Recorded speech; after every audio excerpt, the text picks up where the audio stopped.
Hi everyone! Welcome back sa aking channel. Ngayon, ipapakita ko sa inyo kung paano mag-cash in sa inyong ShopeePay wallet gamit ang GCash.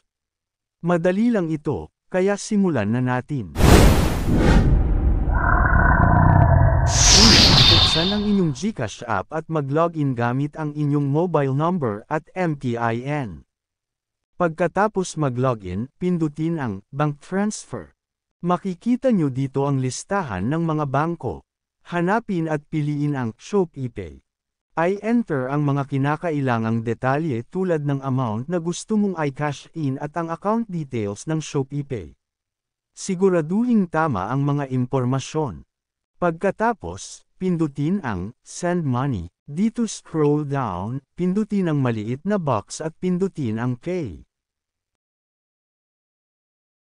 Dito hintayin nyo ang ibibigay na 6-digit authentication code na ipapadala sa inyong number. Kita nyo na receive na natin ang 6-digit authentication code at ilagay dito. Pagtapos na pindutin ang Submit. Para makumplito ang transaction, makakatanggap kayo ng confirmation message mula sa GCash at ShopeePay na matagumpay ang inyong transaction. At ngayon ay check natin kung natanggap na ba natin ang na-cash in natin sa ShopeePay.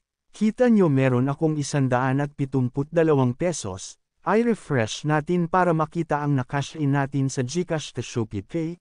Kita nyo meron na tayong 188 sa ating ShopeePay. At ayun, na-load na ang inyong ShopeePay wallet ng nais nyong amount. Sana nakatulong itong tutorial na ito sa inyo. Kung oo, pakibigyan ng thumbs up at mag-subscribe sa aking channel para sa mas marami pang helpful tips at tutorials. Salamat sa panunood, at magkita-kita tayo sa susunod na video.